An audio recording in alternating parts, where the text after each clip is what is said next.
je vais inviter pour le prochain panel. Donc, moi, Laurent, sur vos applaudissements, s'il vous plaît.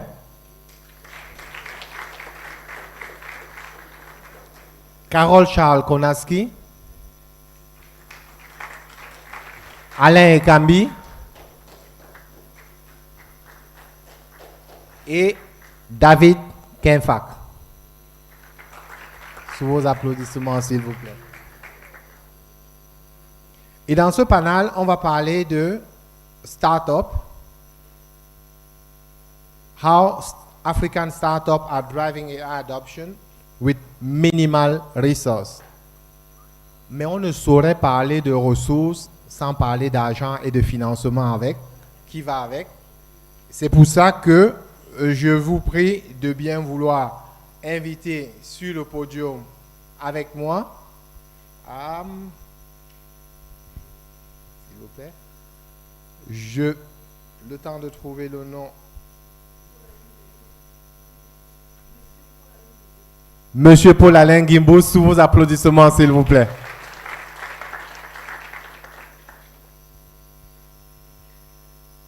Et comme c'est un panel particulièrement intéressant, je vais me permettre, avec votre permission, de prendre la modération. D'habitude, je présente les panélistes, mais comme ils sont d'intérêts divers et avec des backgrounds très enrichissants, je vais demander aux panélistes de se présenter les uns après les autres, en commençant par vous. All right. Good morning again, everyone. And I would like to give a special thanks to the organizing committee for this wonderful program. So I am Moi Laurent. I'm head of engineering at Waspito, and I'm a software engineer by profession. Short. Thank you. Bonjour à tous et à toutes. Je suis Carole Charles Konarski, directeur technique à l'entreprise Nanosatellite Missions Design. Je suis ingénieur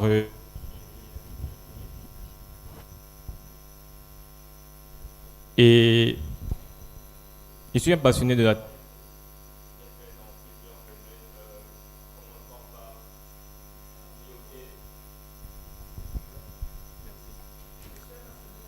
Je suis un passionné de la tech, commençant par l'IoT et tout ce qui concerne la télécommunication, ce qui m'a amené aujourd'hui dans le domaine des satellites et du spatial. Et ensemble, nous avons œuvré dans différents secteurs qui nous amènent aussi dans le domaine des IT. Et aujourd'hui, je vais venir parler sur une solution que nous développons en entreprise qui englobe de l'IA. Alors merci et j'espère qu'on va pouvoir échanger. Je me permets de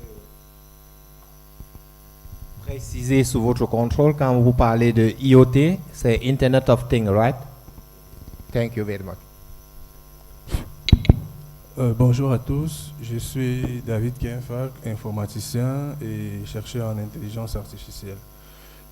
Par ailleurs, également promoteur d'une start-up depuis plus de 6 ans, qui a 6 ans d'existence. Nous faisons des services, nous sommes spécialisés dans la conception des solutions d'intelligence artificielle, c'est-à-dire adressées au grand public et aux entreprises en fait, dans plusieurs domaines, c'est-à-dire le service clientèle, la ressource humaine. Également conseiller technique conseiller en IA en fait, auprès du ministère de la Recherche, où j'ai été précédemment lauréat du prix de meilleur jeune chercheur en fait, dû à mes travaux dans l'intelligence artificielle. Donc mes solutions que j'ai développées avec mon équipe, on a eu également plusieurs reconnaissances internationales et nationales auprès des Nations Unies, la francophonie, plusieurs organismes en fait, et organisations. Et les solutions qu'on développe également sont déployées dans plusieurs pays. Donc l'entreprise en fait que je dirige, nous avons des filiales en fait dans plusieurs pays, au Cameroun, au Sénégal et au Bénin.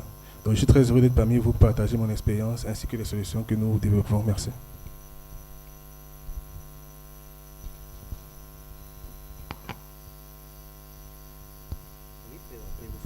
D'accord. Bonjour tout le monde. Merci déjà de m'avoir invité à ce panel. Donc très vite, moi c'est M. Paul-Alain Guimbos. Je suis ex-banquier d'affaires, environ 14 ans de métier déjà. Actuellement reconverti en tant que fonctionnaire pour le compte du ministère des Finances, donc principalement à la Direction générale du Trésor. Merci. Alors, après cette brève présentation, je vais commencer par Laurent Moy. How can startup begin using AI without lab or large teams? Thanks for that. So the fact I said I'm a software engineer by profession, and I said short, does not exempt the fact that I have over 9 years of experience, because I started working as a software engineer back in 2016. So how can we or startups use AI with the limited infrastructure that they had? So it is worth noting that when we started Waspito, I was one of the founding engineers and the only, if I can put it, software engineer. So because the code base was being externalized, and those are one of the challenges that we face. But I had a great challenge to bring back the code locally, and it is one great thing that I can be proud of, to say that all the code base that we see today on Waspito is being done locally here by brothers and sisters that are in Cameroon. So nothing done outside there. So we have a lot of tools that we can use, and with the limited resources that we have, there are many training programs that are found online. And one that really marked me, or that has made me grow in the field of AI, the Linux programs. They are free of charge. You can go there, you learn it, you can take a course module for 2 months, maximum 3 months. You have this basic knowledge on AI, and you can then apply it in your day-to-day activities. So one technique that we used, because my team has grown to be one of the largest teams at Waspito, because we are like the backbone, a technological company.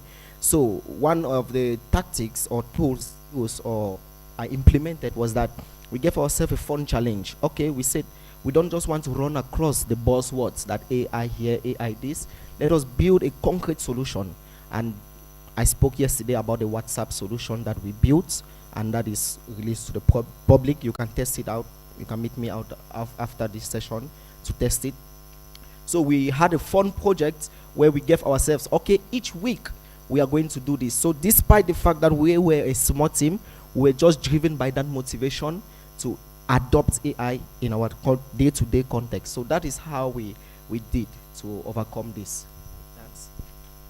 Okay. Maintenant, si je m'adresse à vous, après que nous ayons parlé hier beaucoup de limitations dans le domaine de l'intelligence artificielle et aujourd'hui également, la question que j'aimerais bien vous poser, c'est de savoir pourquoi les startups africaines doivent-elles adopter l'IA malgré les ressources limitées. D'accord, merci beaucoup. Alors, j'aimerais commencer par une petite anecdote ou une petite histoire. Je l'ai dit, j'ai fait dans l'IoT. J'ai fait toujours dans l'IoT par contre. Et il y a toute cette histoire que je raconte à la plupart des personnes avec qui je cause, qui est celle de l'année 91, là où des chercheurs dans le laboratoire veulent prendre du café. Mais la salle du café est très distante de où ils se trouvent. Comment est-ce qu'ils pourront faire pour connaître si le café est prêt, pour éviter d'être sur la phase de réactivité et être un peu plus proactif dans le lieu de travail? Alors qu'est-ce qu'ils font? Ils décident de mettre un capteur sur place qui va les permettre de monitorer à distance si le café est prêt ou pas. Maintenant, ça veut dire que là, il va falloir une personne manuelle pour savoir si oui ou non le café est prêt. Aujourd'hui, on essaie d'automatiser une bonne partie de nos activités et la surveillance en fait partie.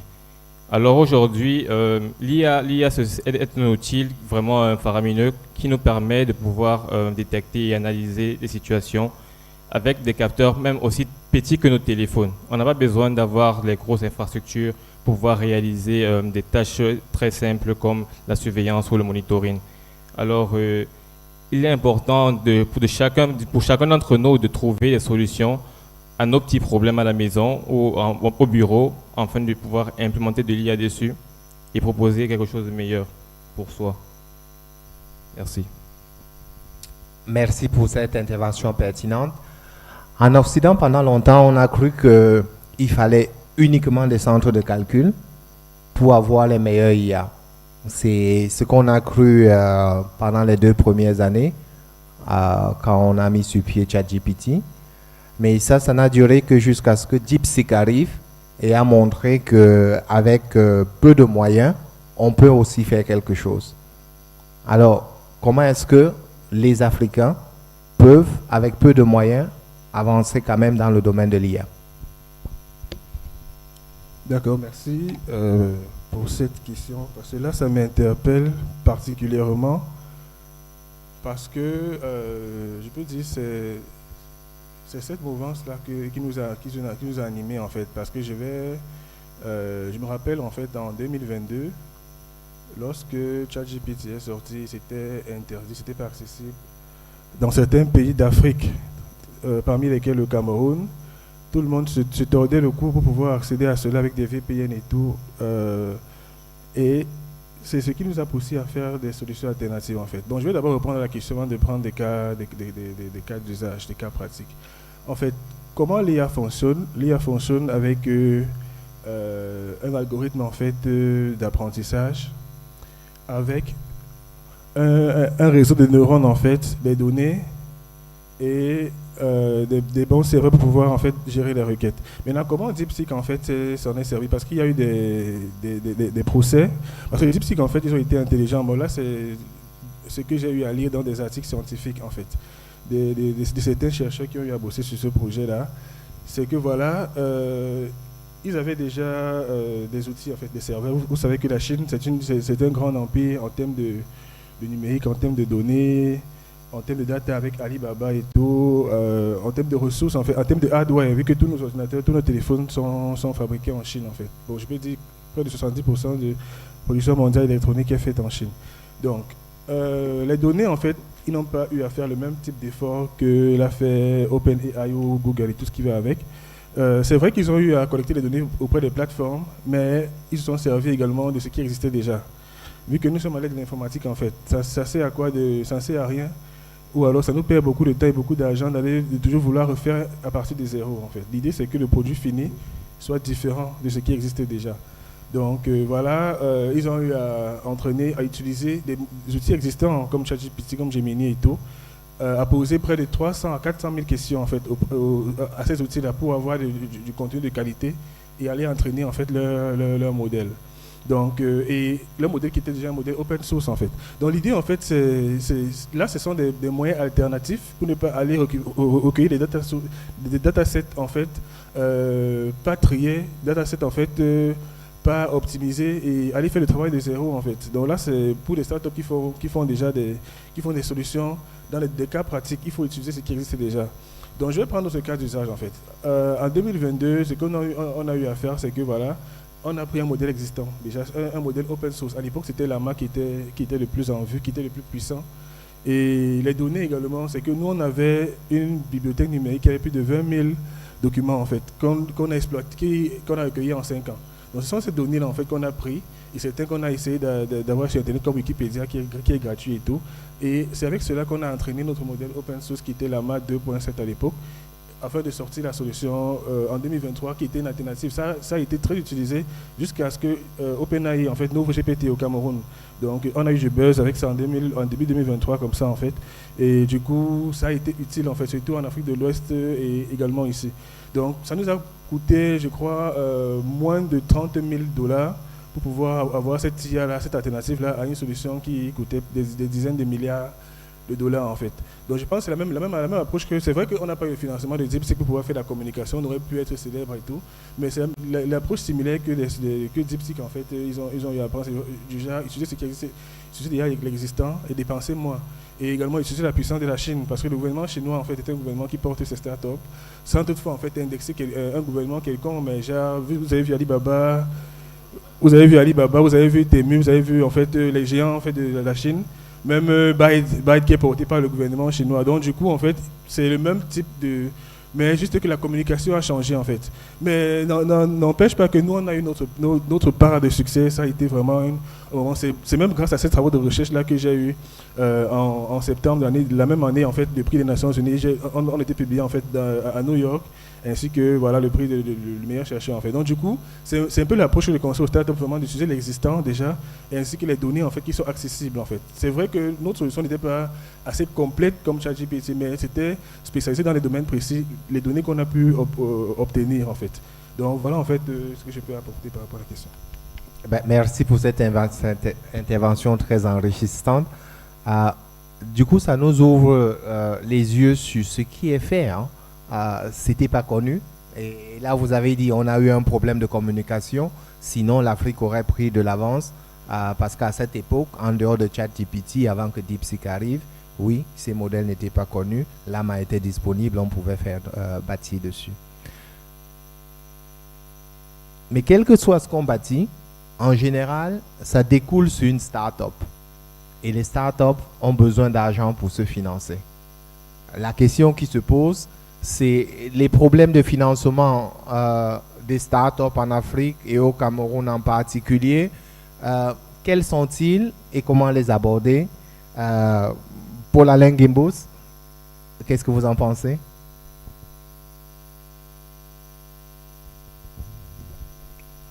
Ok. Merci de me repasser la parole et merci pour la balle perdue, comme on dit, du petit frère tout à l'heure, qui dit que notre gouvernement ne porte pas les startups.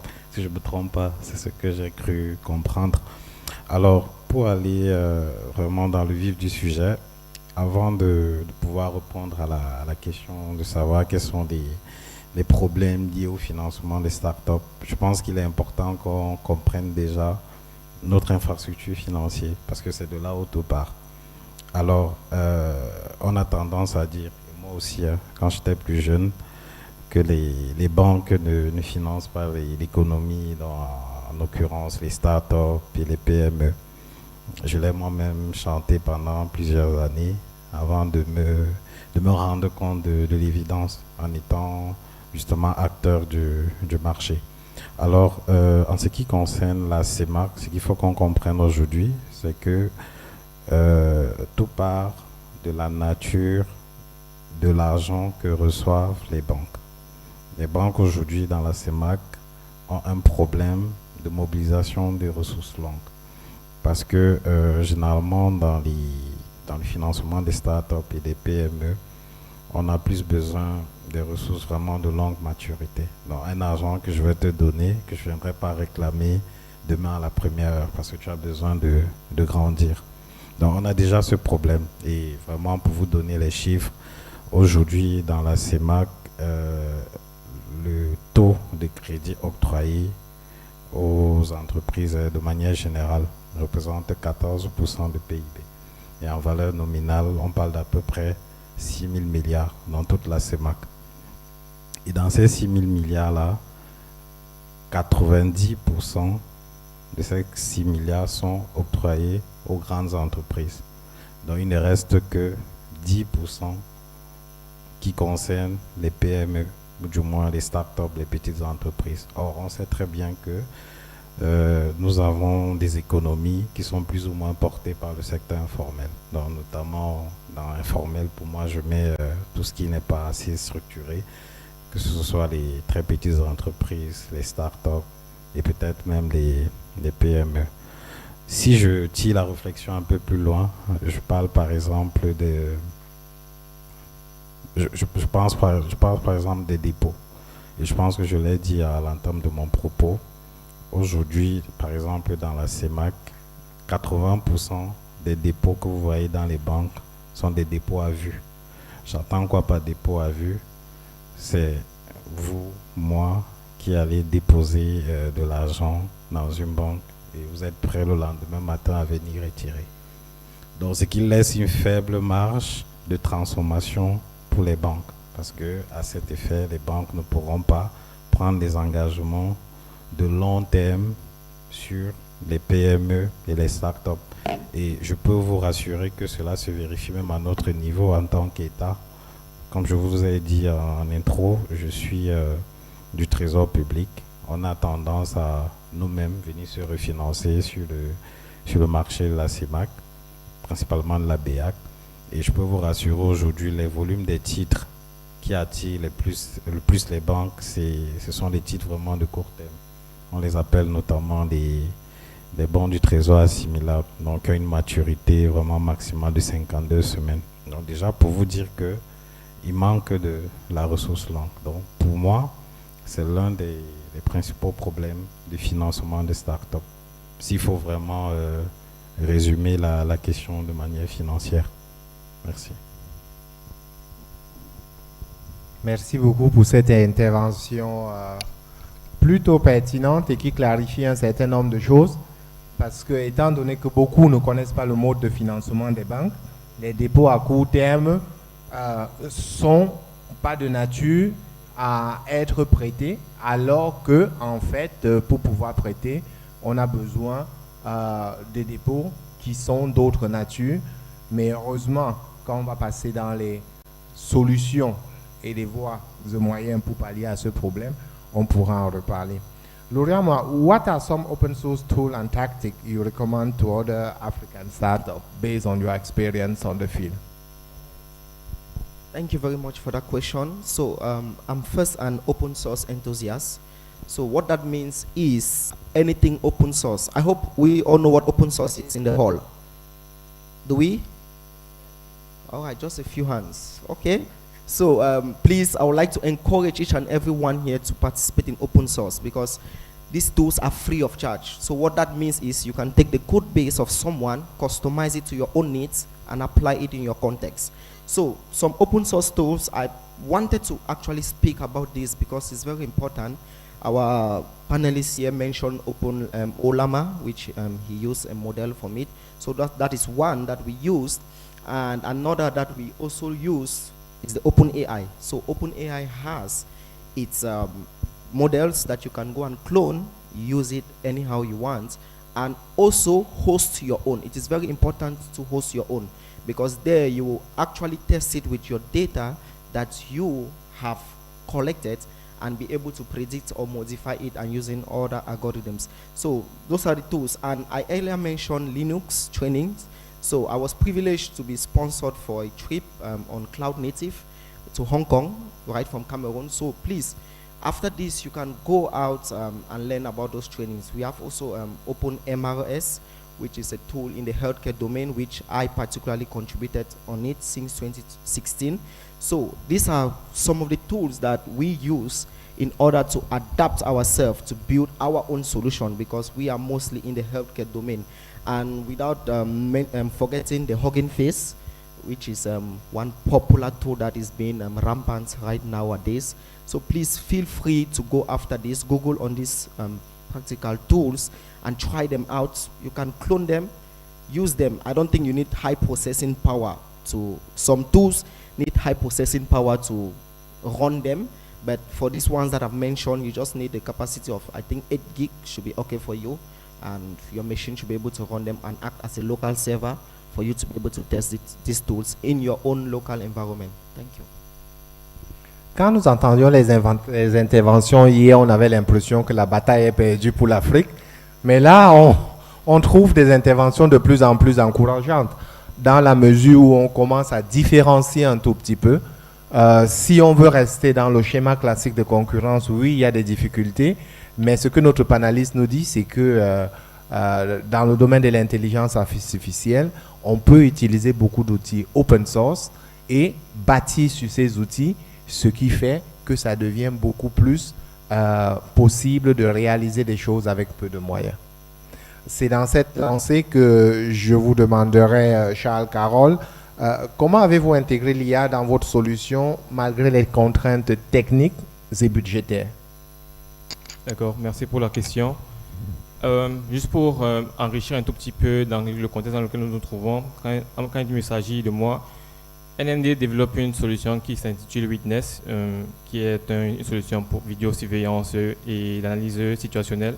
Donc là, on parle sur l'analyse des images. Et comme on le sait bien, l'analyse des images nécessite énormément de ressources en termes de processing power et en termes de cartes graphiques. Et ce sont des trucs qui viennent souvent à des coûts assez élevés.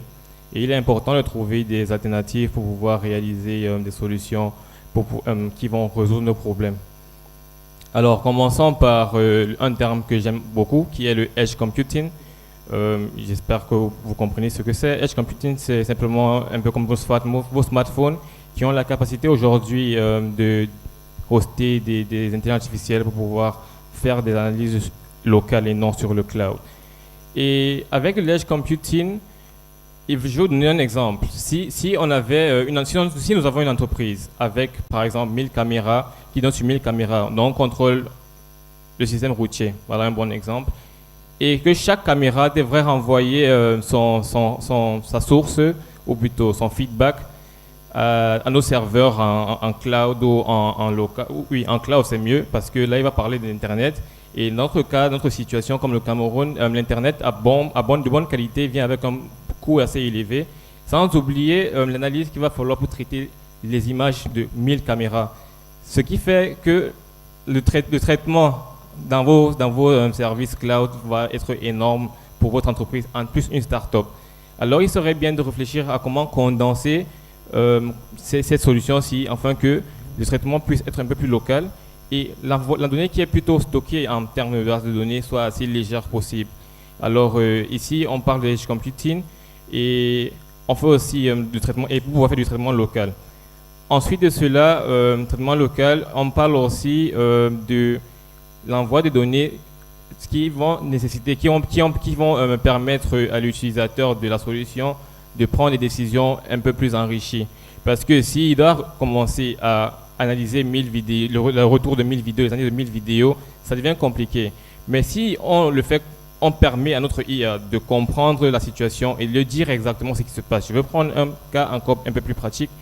Nous avons un carrefour, l'analyse de 4 vidéos, de 4 caméras, peut-être qu'ils vont aller jusqu'à 100 mètres. Et là, vous avez une visibilité grâce à l'intelligence artificielle sur tout le chemin. Vous arrivez à faire du décompte et savoir quelle route est le plus occupée que l'autre. Avec l'humain, si c'était un service manuel, ça devait prendre plus de temps.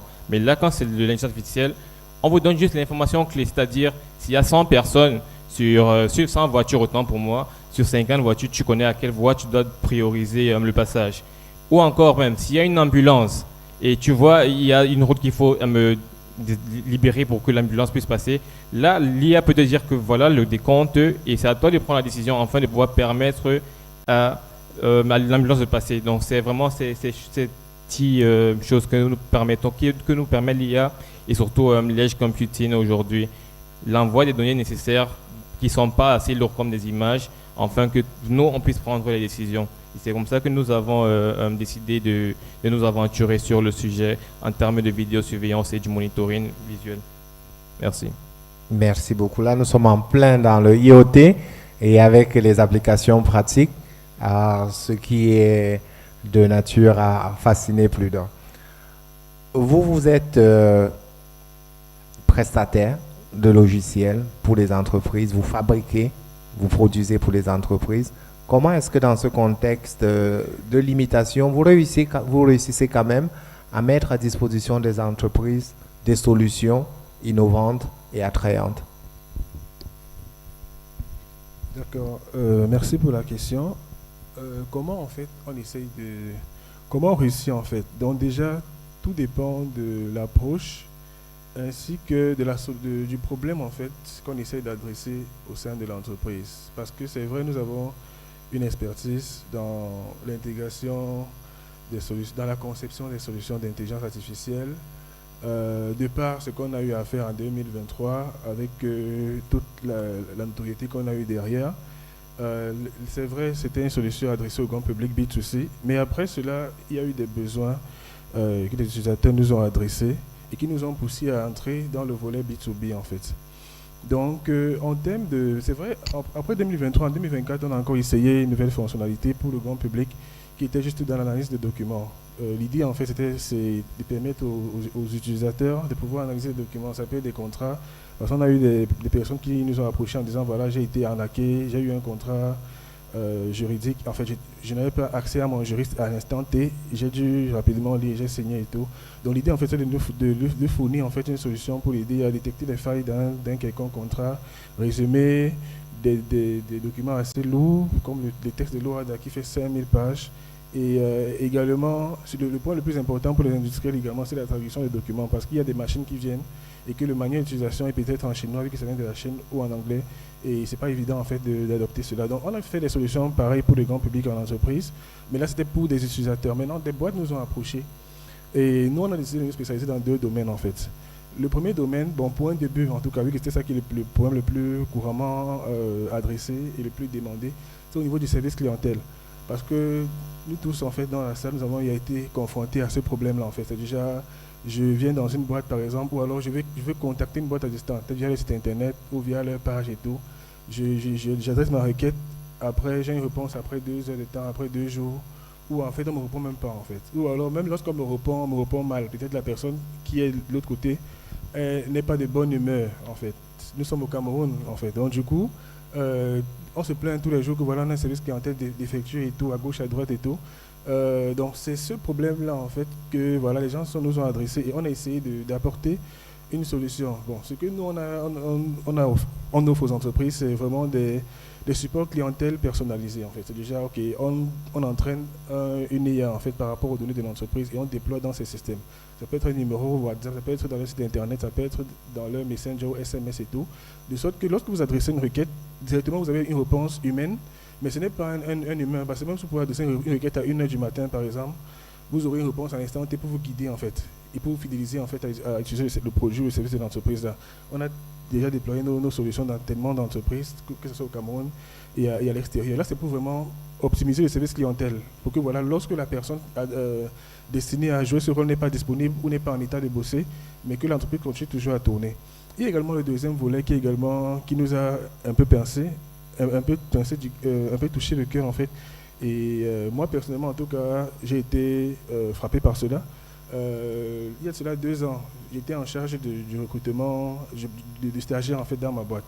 Donc du coup, j'ai mis un appel à candidature, je reçois une centaine de CV rapidement et étant occupé dans plusieurs tâches en fait, étant polyvalent, ça m'a pris près de 2 mois pour pouvoir dans ces centaines de CV-là, avoir les 10 qui passeront en entretien d'embauche. Du coup, vu que je n'avais pas assez de temps, et même lorsque je m'assois, par exemple, mon numéro pouvait changer parce que j'ai mis un appel à candidature. Je veux des spécialistes du marketing digital, par exemple, mais je vois des électriciens qui postulent et tout. Donc, le temps, en fait, lorsque je lis un CV qui n'a rien à voir, parfois ça peut changer l'humeur. Vous voyez, vous êtes dans la salle, en fait.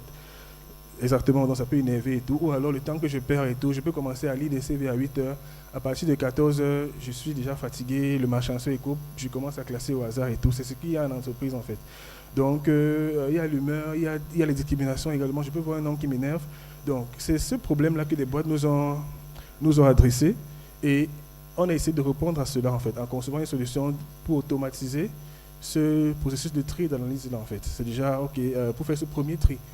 De sorte que le recruteur, en fait, en un clin d'œil, il puisse voir en fait les 100 candidatures ou les 1000 candidatures mais classées par ordre de pertinence par rapport à ces critères qu'il a lui-même mis au départ. Donc on a conçu cette solution-là, l'année dernière, on a fait un lancement officiel au sein de l'UNESCO à Yaoundé et on a pu la déployer dans certains cabinets RH et dans des grandes boîtes. Parce que notre cible, en fait, c'est vraiment les boîtes qui, lorsqu'ils font des appels à candidature, ils ont tellement de candidatures qui tombent. Les boîtes qui ont les 40 CV qui tombent là ne sont pas notre cible, parce que l'humain peut gérer ça, en fait. Mais quand c'est déjà au-dessus, quand c'est déjà assez pénible pour l'humain, pour gérer ce genre de cas-là, c'est là où on intervient, en fait, quand il y a une grosse masse et tout.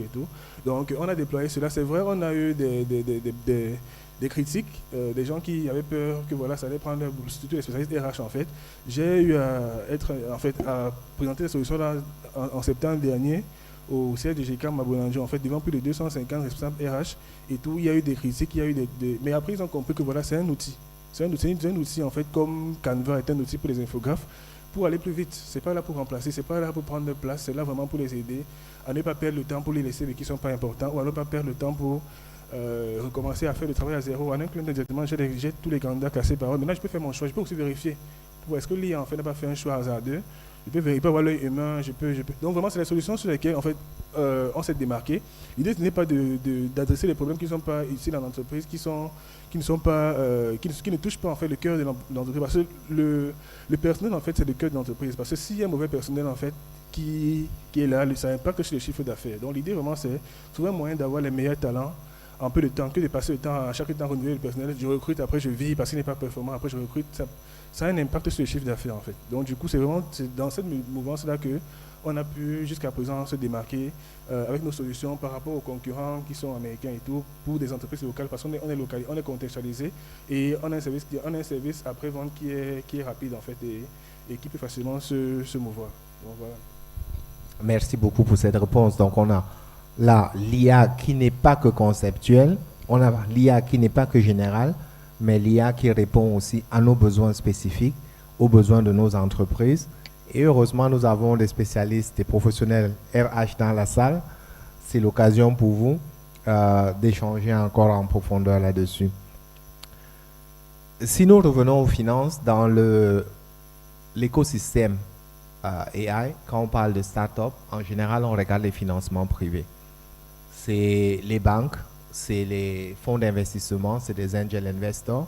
Malheureusement, au Cameroun, en Afrique, ces infrastructures ne sont pas aussi développées que ça. Et nous venons d'entendre que les dépôts dans les banques sont des dépôts à court terme, c'est des dépôts à vue. Par conséquent, ils sont inadéquats pour le financement des start-up. Et naturellement, l'œil se tourne vers le gouvernement. Et c'est pour ça que, Paul-Alain Gimbous, je vais me permettre de vous poser la question suivante. En termes de mesures, que propose l'État du Cameroun aujourd'hui pour pallier à ce problème de financement des startups? Ok, merci pour la question une fois de plus. Alors, avant de répondre à la question, je vais faire un bref petit passage sur ma première intervention où je disais que bon, voilà, les dépôts des banques ne leur permettent pas justement d'aller sur des engagements à long terme, ce qui justement ouvre la voie, ou du moins ce qui nous amène à nous poser la question, mais qu'est-ce qu'il faut faire? Donc l'État du Cameroun, donc, à cet effet, a pensé qu'il fallait justement ouvrir la voie aux ressources à long terme. Et tout part déjà du règlement de la COSUMAF, qui est la Commission des marchés financiers, qui assure un peu la réglementation dans toutes les pratiques qui se déroulent dans le marché de la CEMAC. Donc il y a un règlement de mai 2023 qui ouvre déjà la porte à la création des fonds d'investissement alternatifs. Donc dans ces fonds-là, vous trouvez justement le private equity, qui en d'autres termes concerne le capital investissement. Donc c'est ce type de fonds d'investissement qui ont vraiment naturellement vocation à aller vers tout ce qui est start-up et PME. À côté, il y a le petit frère qu'on appelle Venture Capital, qui finance tout ce qui est amorçage, c'est-à-dire une entreprise qui démarre, qui n'a pas encore eu le temps de valider un marché.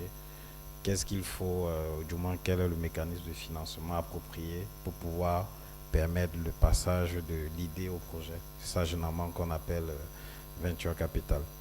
L'État du Cameroun, donc, à cet effet, a pensé à reformer la SNI. La SNI qui est la Société nationale d'investissement, qui, je sais, est beaucoup critiquée depuis des décennies, parce que beaucoup d'acteurs estiment que la SNI ne remplit pas réellement le cahier de charges. Donc il y a un décret du chef de l'État qui date de juillet 2024. Je pense que beaucoup ici ont eu cette information. Donc cette nouvelle formulation de la SNI aura donc vocation à fonctionner comme un fonds souverain de l'État. Qu'est-ce que j'entends par fonds souverain de l'État? C'est que l'État va mettre en place des fonds, ou du moins de l'argent, pour permettre d'impacter l'économie réelle.